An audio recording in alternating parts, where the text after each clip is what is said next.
People, balik lagi dengan aku di sini dan kali ini aku ditemani oleh Ibu Desi Nur Anissa, owner dari Puka, Pulas Katumbiri, yang adalah bisnisnya tuh di bidang sosial untuk mengempower anak-anak dengan SLB di bidang crafting. Dan seperti biasa sebelum kita mulai, kita harus kasih dulu kertas dan pennya supaya Bu Desi bisa menuliskan hope-nya dan nanti akan kita bahas pada saat Hopecast ini berakhir. Oke. Ini saya kasih pennya dulu dan kertasnya. Silakan. Mau panjang mau pendek terserah. Siap.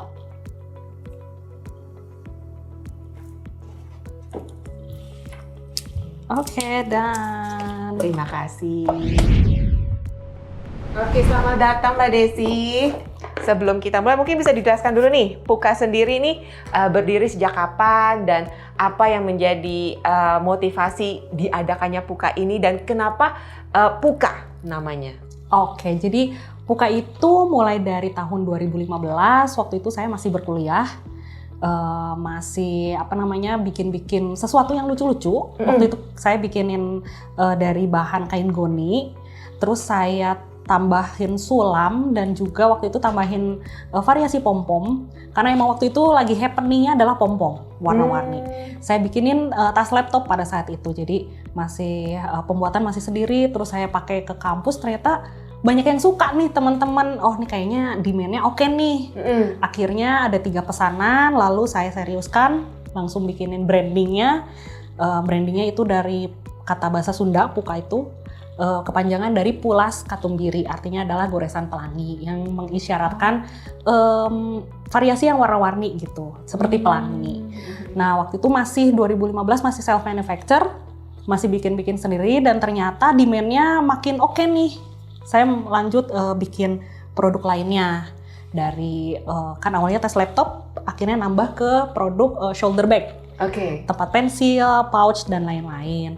Nah, karena demand-nya semakin banyak, akhirnya harus cari partner. Kira-kira partner mana nih yang bisa diajak kerjasama. Gitu. Akhirnya muncullah yang dari beberapa analisis komunitas dan instansi, ternyata yang akan memberikan peluang yang baik di antara keduanya adalah sekolah luar biasa.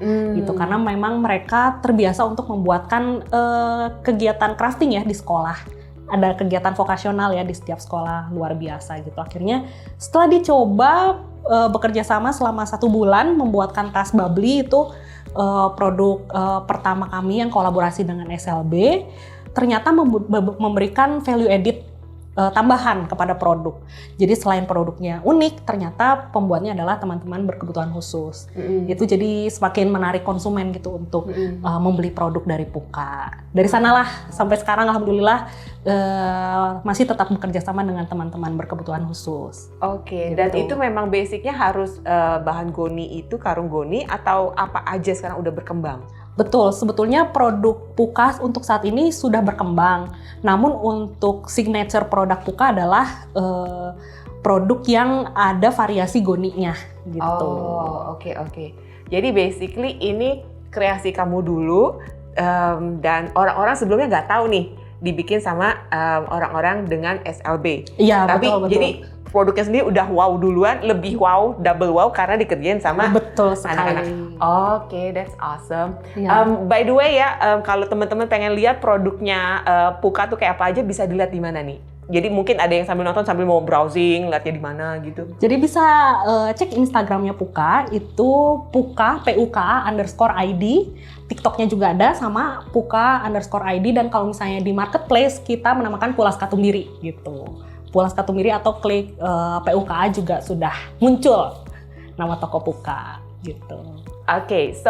Jadi Puka ini kerjasama dengan SLB yang ada di Bandung dan di Garut. Betul sekali gitu. Dan ini ke depannya ada mau reach out lebih banyak daerah lagi, kota-kota lain, atau memang mau fokus di Bandung aja nih? Jadi selain kerjasama dengan SLB, kami juga kerjasama sama Dinas Sosial Provinsi Jawa Barat. Khususnya di kelas crafting sama kelas jahit. Ya gitu. Terus ada juga teman-teman berkebutuhan khusus dari daerah lainnya, dari Sukabumi, Banyuwangi, lalu Tasikmalaya, Bandung Barat, Surabaya. itu kami memberikan konsep memang dari Puka dulu, dari tim Puka, lalu kami setelah oke, ada prototypingnya, baru kami kirim ke teman-teman yang berada di luar kota materialnya dan juga prototipe dari produk untuk mereka buatkan. Gitu. Jadi setelah selesai, mereka mengirimkan produk jadinya ke Puka untuk kami QC gitu dan kami jual gitu. Oh, oke. Jadi basically mereka udah punya patternnya sendiri, tinggal ngikutin gitu. Iya, betul sekali. Gitu. Untuk pelatihannya memang dilatih dari SLB setempat. Untuk pelatihan dari Puka. Oh, dari Puka juga datang timnya. Gitu. Biasanya kalau dari luar kota kita lakukan secara online. Oke. Dan kalau menurut kamu sendiri nih Mbak, ada perubahannya kayak gimana nih buat anak-anak SLB ini dengan kerjasama dari Puka ini? Alhamdulillah yang pertama mereka bisa lebih mandiri untuk menjalankan kegiatan sosialnya gitu ya, kegiatan sehari-harinya lebih mandiri, terus mereka ada kegiatan gitu ya untuk menyalurkan bakat mereka gitu ya, karena Puka sebagai wadah kreativitas agar berdaya gitu ya. Lalu juga semakin inklusif aja gitu ya. Kita sama-sama bareng-bareng nih di Puka untuk bekerja bersama-sama dengan teman-teman berkebutuhan khusus, dengan teman-teman yang reguler juga gitu, dan bersosialisasi dengan customer gitu, customer di Puka. Oh, bisa bersosialisasi dengan customer langsung? Iya betul, kadang misalnya ada event tertentu di event workshop, kami ajak teman-teman berkebutuhan khusus sebagai tutor workshop, lalu juga misalnya di kegiatan di toko misalnya ditempatkan sebagai shopkeeper gitu kan. Di event-event temporary juga seperti itu gitu. Oke, baiklah. Dan apakah di Puka ini juga kayak mengencourage mereka untuk mengeluarkan creativity mereka sendiri, atau memang selalu dikirimkan, oh desainnya kayak gini nih, prototipe kayak gini, kamu tinggal ikutin, atau mereka boleh kasih ide-ide mereka? Jadi memang untuk pada umumnya memang dibuat oleh tim research and development dari tim Puka sendiri, yang memang kita menganalisis tren, kira-kira tren mana yang lagi bagus untuk dinaikkan sebagai produk, terus juga langsung dibuatkan produknya, prototipenya oleh tim Pukanya dulu, baru setelah baru dibuatkan secara massal oleh teman-teman berkebutuhan khusus. Tapi kadang seringnya kami juga mendapatkan banyak ide-ide bagus juga dari teman-teman juga. Kayak misalnya mereka tiba-tiba nge-mixing warna gitu kan. Ternyata oke juga ya warnanya gitu. Ayo kita coba dan ternyata benar, banyak juga yang suka kayak gitu. Ya gitulah, kadang kayak tidak disengaja ya. Tiba-tiba mereka memberikan suatu ide gitu ya kepada kami gitu. Itu bisa juga gitu kita jadikan desain gitu, desain permanen. Oke. That's awesome. Terus Puka sendiri nih ada kepikiran apa nggak, kayak mungkin memberikan atau membukakan lapangan kerja khusus buat para SLB ini? Atau masih sistemnya collab-collab aja? Kita memang setiap hari mereka datang ke Creative House kami di Bandung gitu ya. Creative House kami di Bandung, jadi ya memang rutin, ini sudah menjadi rutinitas gitu. Nggak cuman yang collab sementara gitu ya, cuman temporary, tapi ini memang sudah setiap hari gitu untuk datang ke Puka gitu. Oke. Dan ini semua hasilnya dijual di e-commerce atau khusus ada website sendiri? Jadi memang penjualan ada online sama offline. Untuk online itu ada e-commerce gitu ya, terus website. Memang kalau website saat ini masih developing. Sempat waktu itu kami 4 tahun menggunakan website, tapi sekarang lagi lebih di develop lagi. Selain marketplace, terus dia dari WhatsApp ya, dari sosial media, lalu dari kalau offline-nya dari temporary booth, atau dari official store Puka ada di Jalan Pahlawan nomor 70. Oke, yang mau lihat tokonya ada loh di Jalan Pahlawan. Pahlawan itu nama lokasinya namanya The Park, Pasar Kreatif Jawa Barat. Oke, dan ini selalu buka every day? Every day kita buka, gitu. Dari jam 10 pagi sampai jam 8 malam. Menurut kamu nih, seberapa penting sih pengembangan kreativitas dan keterampilan tangan dalam pendidikan bagi anak-anak berkebutuhan khusus? Itu sangat penting sekali karena sebagai nomor satu kan sebagai terapi ya.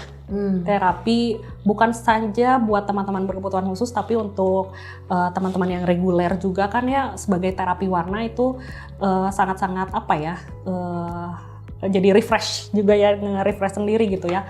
Terus selain itu juga dari karya juga dapat menyalurkan bakat mereka, karena yang memang dari pendidikan sekolah luar biasa kan lebih sering dibentuknya adalah kegiatan yang non akademik, lebih ke apa ya, kegiatan-kegiatan kayak craft, make up class, cooking class gitu ya, lebih ke hard skill gitu ya. Jadi ini sebagai sarana untuk apa namanya, memperlihatkan karya gitu ya, untuk membuat karya sesuai dengan keinginan mereka gitu. Jadi sangat penting banget gitu ya. Oke. Gitu. Ada nggak pengalaman pribadi kamu yang paling berkesan pada saat kamu menjalankan Puka ini, terutama saat kamu interaksi dengan para anak-anak SLB ini? Memang di awal karena saya tidak ada basic pendidikan luar biasa, jadi saya jadi learning by doing sebetulnya waktu pas awal-awal. Oh ya, pengenalan gimana sih caranya bersosialisasi dengan teman-teman berkebutuhan khusus gitu kan. Yang memang surprise ini emang membuat apa ya, lebih sebagai apa, tempat bersyukur gitu kan ya, bisa membersamai gitu kan teman-teman berkebutuhan khusus gitu. Terus ya kesannya untuk sampai saat ini juga masih learning by doing, karena memang untuk teman-teman yang bergabung di Puka itu bermacam-macam ya hambatannya gitu, mulai dari teman tuli, teman Down syndrome, terus ada cerebral palsy, yang daksa, teman-teman daksa dan lain sebagainya. Jadi memang apa ya, lebih serunya ya setiap hari tuh belajar gitu ya. Gitu. Dan tapi selama ini kamu memberikan bisa dibilang produksinya mereka gitu. Pernah keteteran nggak kayaknya? Udah ditargetin segini tapi jadinya malah mundur, atau mereka bisa keep up?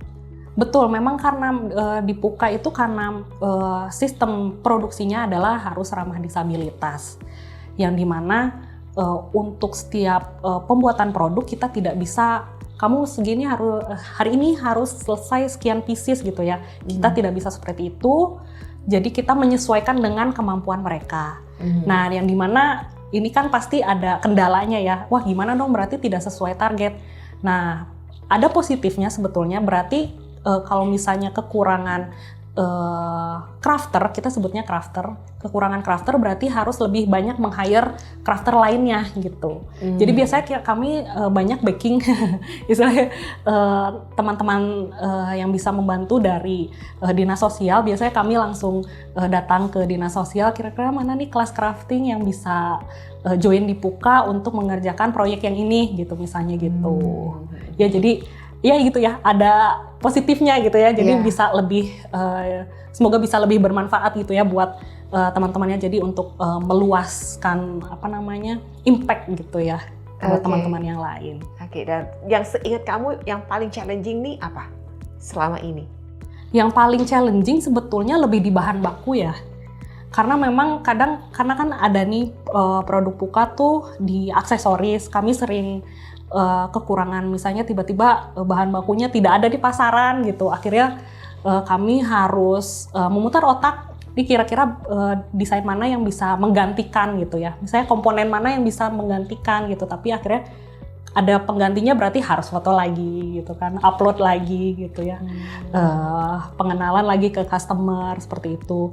Tapi kalau buat teman-teman berkebutuhan khusus itu yang paling challenging yang tadi ya, yang disesuaikan dengan kemampuan mereka gitu. Oke, untuk bisa targetnya tetap terpenuhi. Iya, betul bagi sekali. Pukanya sendiri.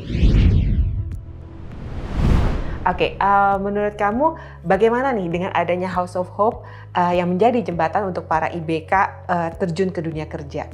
Nah itu senang banget ya bisa dikenalkan lagi dengan House of Hope. Di sini saya tadi berkenalan dengan teman-teman, istilahnya apa ya di sini, crafter.